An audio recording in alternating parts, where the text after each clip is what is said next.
When I began the writing process, I was like, well, Israeli books are super hot right now. Maybe people will buy it. I figured, well, who the hell is going to read a book that has like gnocchi and jambalaya and fried chicken and hummus and pita bread and tabbouleh, but then also, like a bacon kugel. You're listening to the Taste Podcast. I'm Editor-in-Chief Matt Rodbard, here with Senior Editor Anna Hezel. Today we're talking to Alon Shaya, who is the chef behind the restaurants Saba and Safta, and he's also the author of the new cookbook, Shaya. Later on in the episode, we'll be talking to Deb Perelman from Smitten Kitchen, and she'll be answering a question from a reader. But first of all, let's talk about Alon. Alon was like one long story, this conversation. It was his life. It was from the mean streets of Philly to the CIA, the Culinary Institute of America, that is, to working in a Las Vegas restaurant, to working in New Orleans and opening his restaurant, Shaya, and before that, working at Domenica and several other restaurants. It's a compelling story. There's lots of twists and turns. He's an amazing storyteller, and I had a great time getting to know him. Here's Alon talking to Matt live at Books Are Magic in Brooklyn. Wow, great crowd here. Wow, you brought him out. Well, I think it was the Bread's Bakery that brought him out. The Babka, right? Yeah, the Babka. But wow, I was a little late to my prep, so I started it this weekend, and I was at my desk today. I missed a ton of work, and I read it. I read the whole thing, like being straight up. Like I read the memoir portion, and it's probably like 100 pages. And I just got to say, like, this idea of a cookbook plus memoir is always floated around. It's often in marketing materials for books, and there are a lot of great books. But I think you, with Shaya, have accomplished this. Like, we know your story by the end of it. So yeah, thank you. Shout out to I needed to make that opening statement. For sure. And I would be remiss to not acknowledge Tina Antolini, who is the co-author on the book. Give it up for Tina, everybody. Yeah, Tina, you beat me to it, because I was going to say you had a partner in this. I know you are a chef and not a full-board journalist. And Tina, you did such a remarkable job, like threading a lot of ideas together. Turns out that all my R's were backwards until Tina came on board, and she helped with that. But I think it's a little misleading on the cover when it's like my journey back to Israel, which is obviously part of what you stand for and what Shaya, your restaurant in New Orleans, and a lot of the food that you're going to be opening 2 more restaurants. But really, this is a book. I mean, just looking at the recipes, there's kibbeh and there's bright green falafel and Hungarian paprikash, of course. There's parekas, but there's also tortellini, there's spanakopita, there's gnocchi, there's sous vide turkey, there's the 1990s Caesar salad. Yeah. I knew what I wanted the book to be when I began the writing process, but I didn't quite understand how it was all going to affect my life and kind of help me realize. I felt like I really realized why I was writing the book about halfway through into writing the book. And, it's really comes down to I've had this journey in life that has brought me as an immigrant child from Israel to Philadelphia at the age of 4. I had a really rough childhood, but I really discovered food at a very young age because of a lot of factors in my life, my grandparents and my mother. And I really went through my entire life kind of trying to figure out what my identity should be, because at a very young age when I came to America, I was... I didn't speak any English. I was in this kind of new land. How old were you when you came to America? I was 4. Yeah. So I worked so hard on trying to erase where I came from and assimilate into American culture, and I wanted to be the same as everybody else. And that started at the age of 4, really, and it only kind of continued to progress as I got older. Like, the older you get, the more conscious you are of if you look different, if you sound different, if your food is different that you're bringing to school. My sister was 5 years older than I was, and she was able to kind of handle it better. But for me, it was really important for me to forget about the past and focus on the future. And, the book is kind of this culinary memoir, which takes you through this entire process of kind of trying to erase your identity from a young age. And even into my teenage years and my young adulthood, like trying to find my place, trying to figure out how I should talk, how my name should be pronounced, I learned English from watching Sesame Street, and so I had like the Cookie Monster's accent for like 3 years, and so I was even more awkward. And and then eventually I kind of learned that I need to celebrate my heritage, and that's kind of where this journey back to Israel.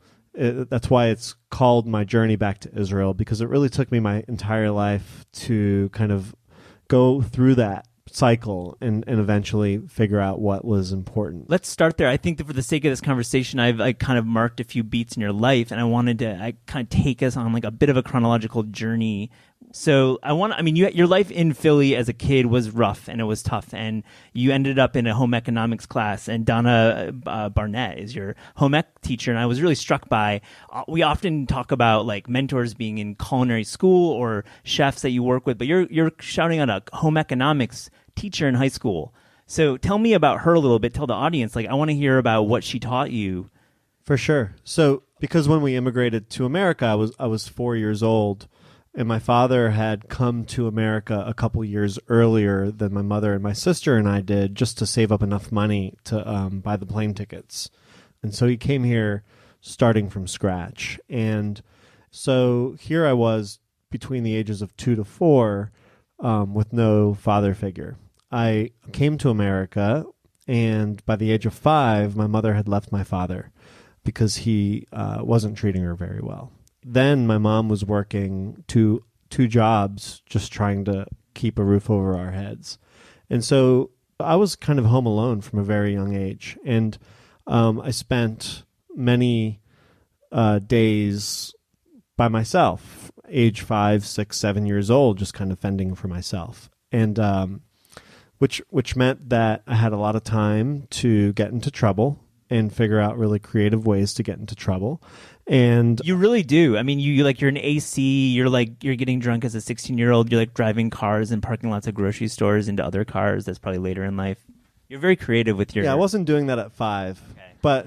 Right. I'm moving along the narrative a little bit. Yeah. But like there was a lot of time to myself where I didn't have much guidance. And, my grandparents would come and visit from Israel, and there was a moment where I came home from school and I opened the front door to my house, and my grandparents were visiting. My grandmother was roasting peppers and eggplants over this open fire, and that smell really kind of like hit me like all at once. And it wasn't so much that I smelled lunch being cooked. It was more that I knew that all of a sudden things would be normal again, because those smells reminded me of Israel and reminded me of being home and reminded me of family and kind of togetherness. And so I really kind of connected that smell. I feel like that's when I fell in love with food, like at the age of 7, when I smelled those peppers and eggplants roasting, because I knew that things would be normal for a while. And when they weren't in town, we couldn't afford to go out. We couldn't afford to go out for ice cream or Chinese food or anything like that. And when they were here, it was like, it was fun. And they would bring me chocolates, and like they would have their suitcases filled with all these like Israeli, chocolates and candy bars and stuff. So, when they would leave, it was like being alone again. And I even had to change the pronunciation of my name, because in Hebrew, like the way my mother says my name is Alon, but when everybody in America would say that, it was pronounced alone. So it was like even making me feel worse than I already was. Yeah. So I changed my name to Alon, like a lawnmower, and that's what I would tell everybody. And that's how I would get them to pronounce it the right way. So this whole notion of like being alone, getting into trouble, really like lasted for many, many years, to the point where I was selling drugs, I was shoplifting, I was getting arrested, I was getting into fights, I was beating people up, I was getting beaten up. You talk about really a striking moment is like you were beating up like a homeless man with all your pack of friends, like, and you knew it was wrong, but it was like you did it anyways. And yeah, you're being very like, honest in this memoir. Sure. Yeah, yeah, it's cool. and because it was like I was surrounding myself with people that also were fighting life in one way or another. And we were kind of like perpetuating each other's anger just from being together. And, you know, as I continued to get older and the consequences became a little bit more and more real, I didn't stop getting in trouble. I allowed those I just never had to really face those consequences because there was no one there to really, I mean, other than the police arresting me every once in a while, there was no one really there to like tell me what was right and wrong. When I met Donna Barnett, it was when I joined her home economics class in high school. And I joined the class really so that I could, you know, hang out with girls and knives. And to me, that sounded like fun. And I would end up like getting kicked out of math class or history or English. And eventually the teachers wouldn't even put me in detention or suspend me anymore because Donna had worked out a deal with the principal of the high school to say if I ever got kicked out of class that they would just send me to her classroom. And I would show up to her classroom and she'd have a big pile of onions there and she'd hand me a knife. Knife skills improved. She'd tell me to slice all the onions. And then she'd be like, okay, what the hell did you do now? Like, what the fuck? Why are you doing this? And I would open up to her. And she was really one of the only adult figures in my life that I really felt comfortable talking with. And she saw that I had a passion for food and that I had a talent and that I was worth more than what everybody else was giving me credit for. And she helped me eventually get into culinary school. She got me my first job at a restaurant. Job. When you were in high school, you would attend school and then you would go and work with all these adults, right? Yeah. So like at the age of 16, I started working in restaurants, and I found time like on the weekends to still screw things up. But during the week, like when I was around food, I was focused and I was kind of staying off the streets, and I felt like I was part of something a little bit bigger than I had felt before. And that eventually led me to go to culinary school. Well, the Caesar salad came in there. Like the Caesar salad recipe is from your high school era. Yeah. So as the book is kind of broken down into these short stories, there are moments in my life where, I have these memories of food, and I write this story about working in my first restaurant where I really kind of understood that I wanted to become a chef, and that I had all of a sudden this goal because I never had kind of considered college before that. So Donna really kind of helped set that path for me. And you found yourself at the CIA. So you're the Culinary Institute of America, the Harvard of cooking schools. You worked on scholarships. You got there. And I think we could talk a lot about the CA, but I really want to get. There's so much of your story that I want to get to. But like starting the Jewish Food Society there, the first. I'm paraphrasing it. Yeah. And so, what was the dish that you wanted to serve at the first? What did you? Yeah, so it was kind of like a situation like this. When I first came to the CIA was really the first time that I had made any like true friends, like people that I could like sit around and like talk about my feelings with. And I made a couple friends who happened to be Jewish, and we decided to open up the Jewish Culture Club at the CIA. And I felt like that would be a great way to kind of like reconnect with my Judaism. And so we start this Jewish Culture Club, and we get we put up all these flyers everywhere, and all of a sudden like everybody comes to this meeting, and there's like 20 people there or so, and I get up and I start talking, and I'm like, hey, look, we can start this club and we can get the CIA to like pay more attention to like Jewish culture, and like people should be making matzo balls here, and like what the hell. And I was like, and then like we can throw a big party, and then we'll like roast a whole pig and everybody will come and have a great time. And like 3 people like got up and walked out like right when I said that.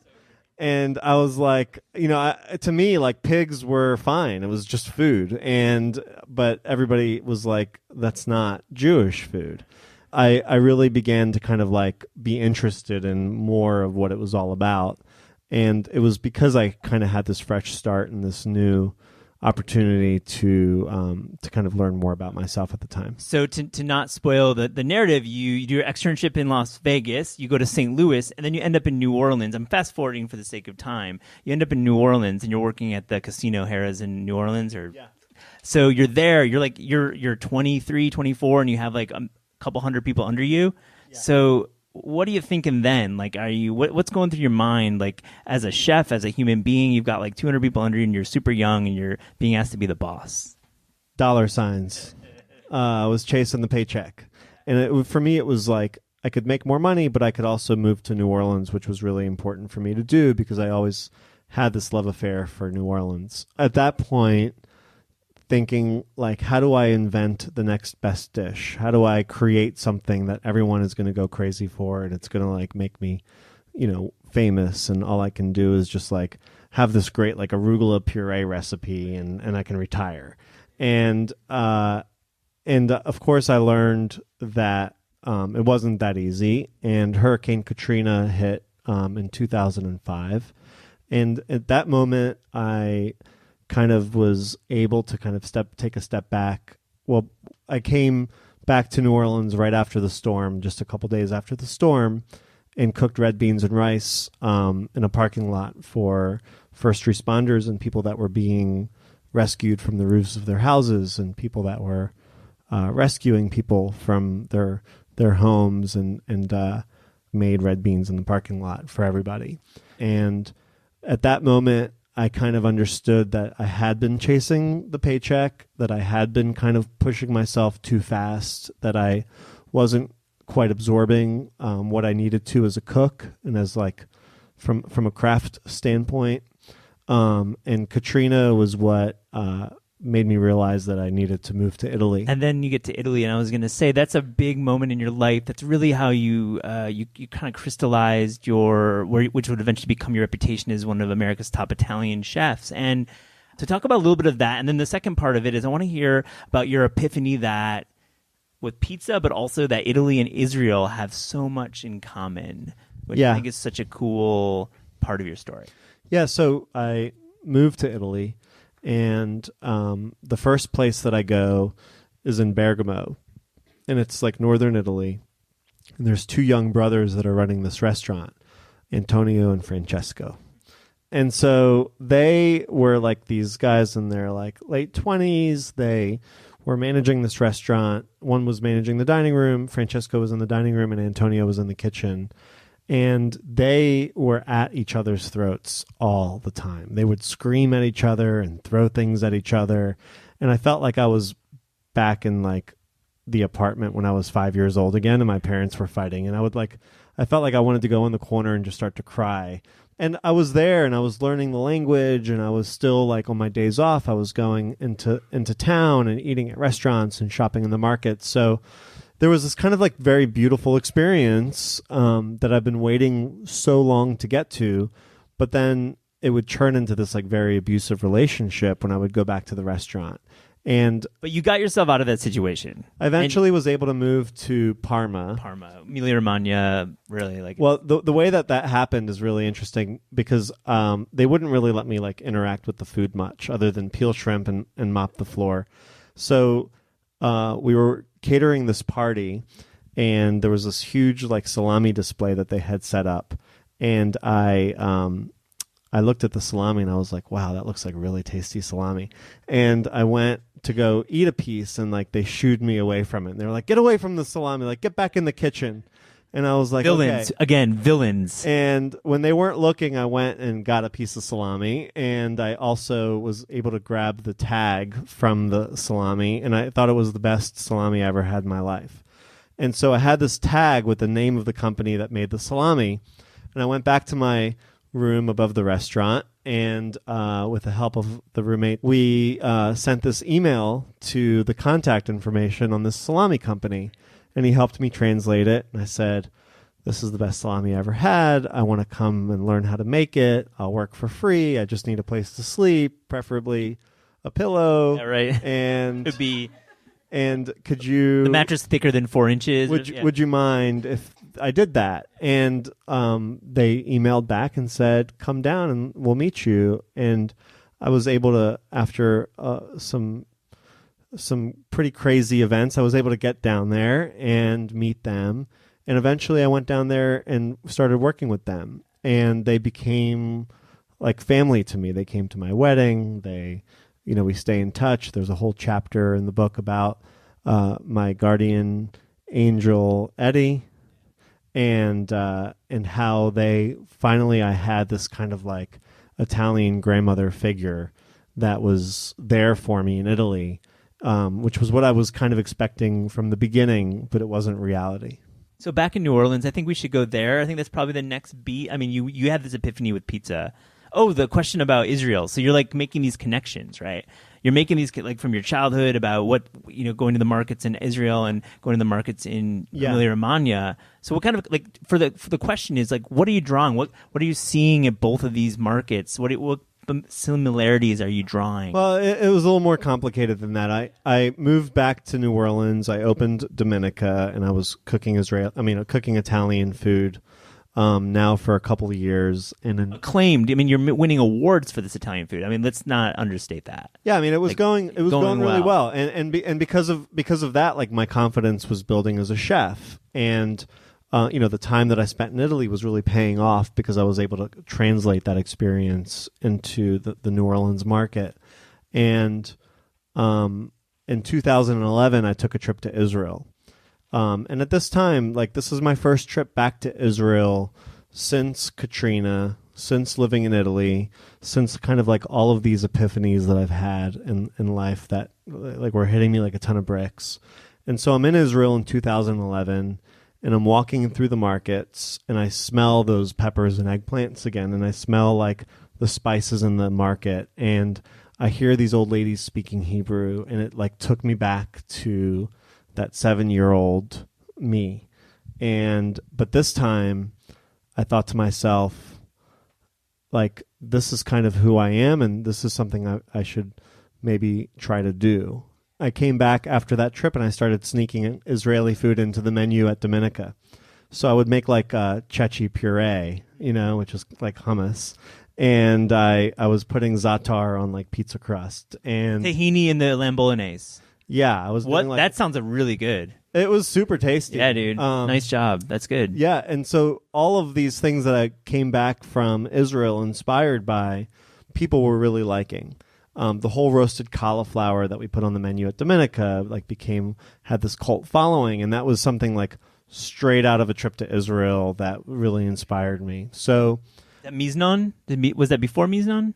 It was before Miznon, but it's the same chef, and he has a restaurant called Abraxas in Tel Aviv, and I had this whole roasted cauliflower there, and it was mind blowing. And so I came back to New Orleans and kind of did my version of it in the pizza oven. And did like a whipped goat feta to be served with it. I have one question about that dish because the recipe was really interesting. You boil in white wine and olive oil and butter and water and salt, and you boil for like 7 and then you flip at 8 or something. Yeah, you just like simmer it in this broth. So what's up with this broth? Because I'm really curious. Like that broth sounds awesome, but like it's not what I would expect for this dish.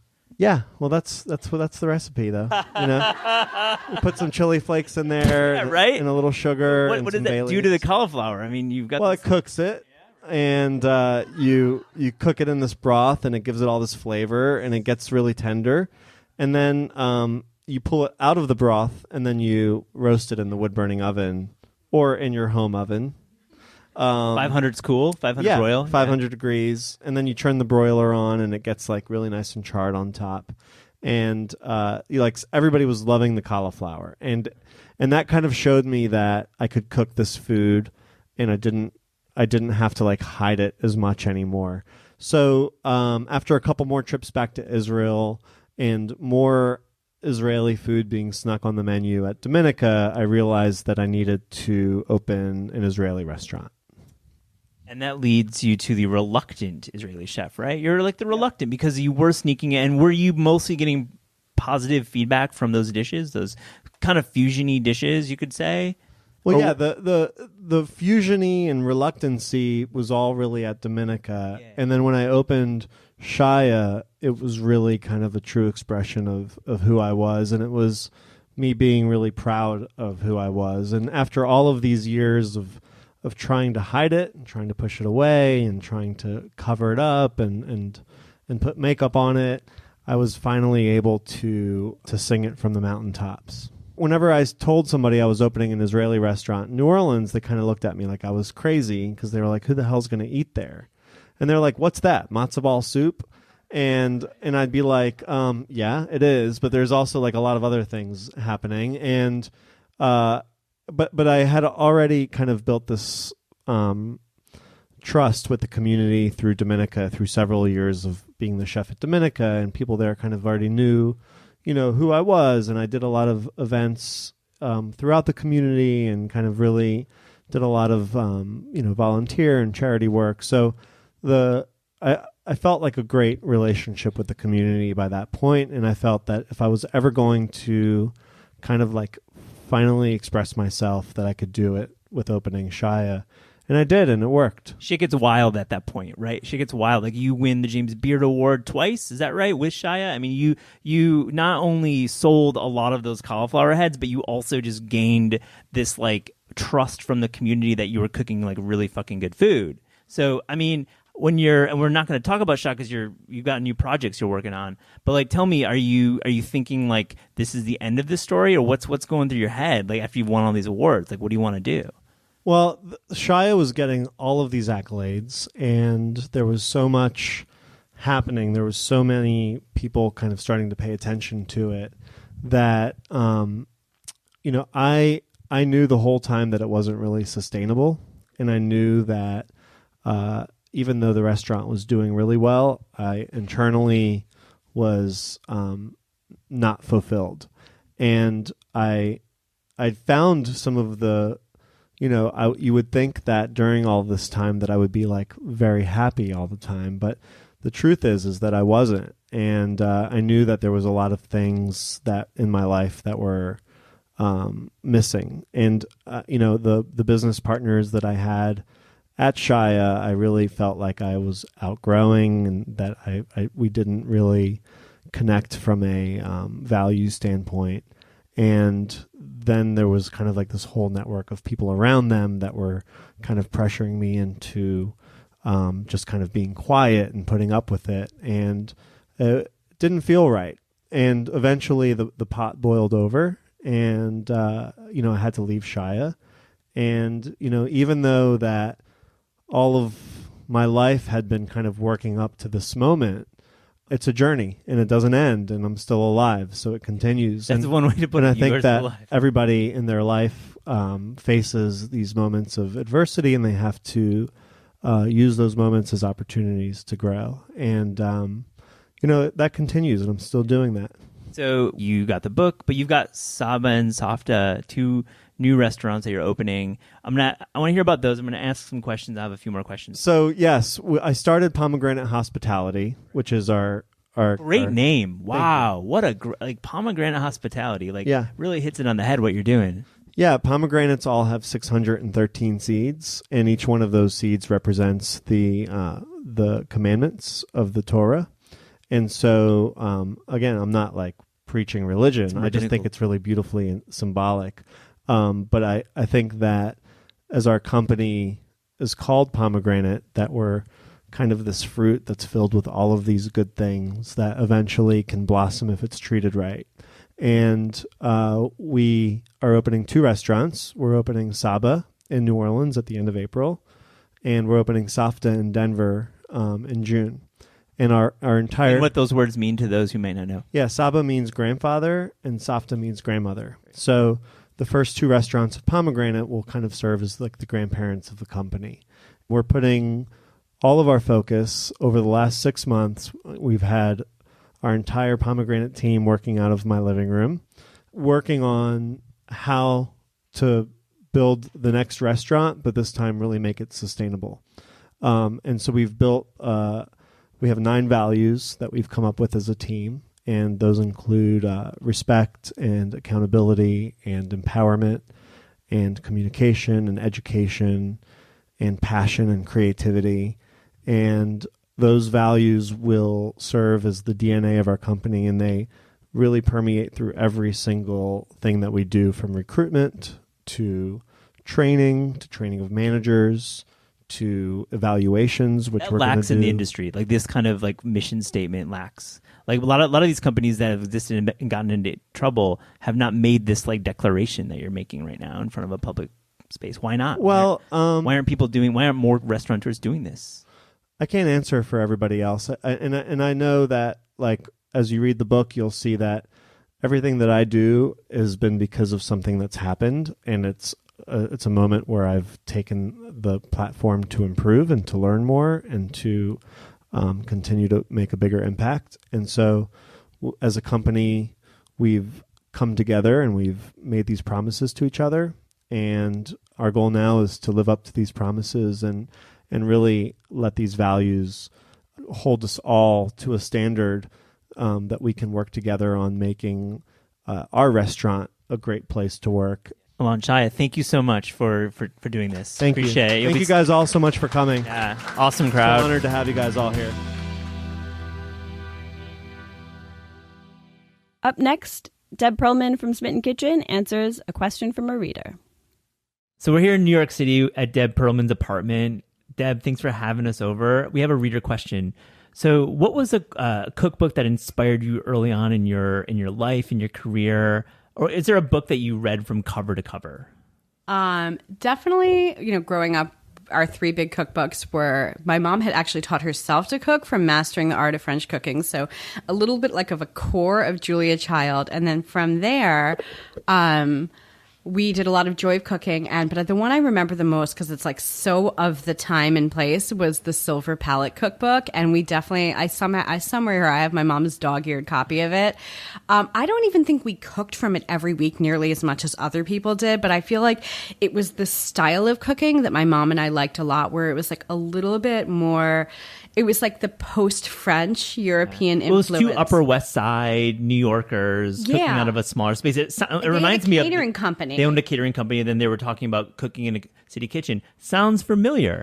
Sounds like a little. Oh, I see what you did there. See what I did there. Funny. I think it was like, so they were sort of blending influences. It wasn't strictly like, Italian or French. It wasn't, Julia Child's view was she was bringing French cooking to America. In the 50s, you had a lot of like modern science processed foods, and so you have a lot of different things going on. And I feel like it was just very of the moment, where it was like a little bit of a medley of influences, where it's a little bit Italian and a little bit French, and just a little bit like ingredients like pesto and tapenades and stuff like that. Pesto was so foreign in like 1984. Exactly. But they were starting to recipe. become available. And I guess it's sort of, I don't know like how it aligns with the advent of like Dean and DeLuca, but like these specialty food stores that were starting to pop up, where all of a sudden these ingredients were getting really popular, and people were getting really into cooking with roasted garlic and roasted red pepper spreads, and they were using a lot of that stuff. You remember going to these specialty stores when you were growing up? Oh yeah, my mom and I loved them. We would buy like arugula and artichoke tapenades, and like definitely like fancy cool things that were just sort of newer. So let me ask you, what do you look for in a cookbook? Like, what are the like attributes or characteristics of a cookbook that you have on your nightstand that you're maybe reading more so than cooking from, or on the flip side that you're cooking a lot from? What do you look for in a cookbook? How long do you have? I know. It's true. We could be here all day. For me, there's I would say there's probably two categories of cookbooks. I love like a good thick Persian cookbook, or vegetarian Indian cookbook. I like something that's almost like a little bit of a textbook, and that'll tell me about the place and the time and the history of the foods that you really dig into. These are like reference books for me. Yeah, well, I guess that's sort of like, there's like very referencey books, and then there's sort of ones that are almost more like travel books with recipes, and so that would be like probably category 2. Mm-hmm. And then the third one is more like, this is something I could see myself making right now. I could where I'm getting actual, I'm low on inspiration. Show me something cool to do with asparagus. What's one that you just opened recently? Literally this week. I've actually had it for a year, but I've been almost overwhelmed with how much I've wanted to cook from the 6 Seasons cookbook, which of course is just, everyone's fussing over it. Because, there's 250 recipes in there, and they're all vegetables. And it's so much good stuff. And I had asparagus, and I was like, what should I do with it? And he has this thing, it's with walnuts and breadcrumbs and lemon zest and Parmesan and pepper flakes, and it was just so good. Well, thanks a lot. Appreciate it.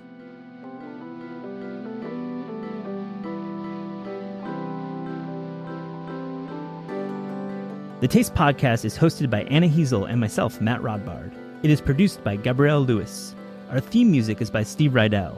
Interviews are recorded live at Books Are Magic in Cobble Hill, Brooklyn. Special thanks to Books Are Magic fan Emma, Michael, and Mike. Confidence wine supplied by Smitten. Visit Taste online at tastecooking.com. Tune in next week.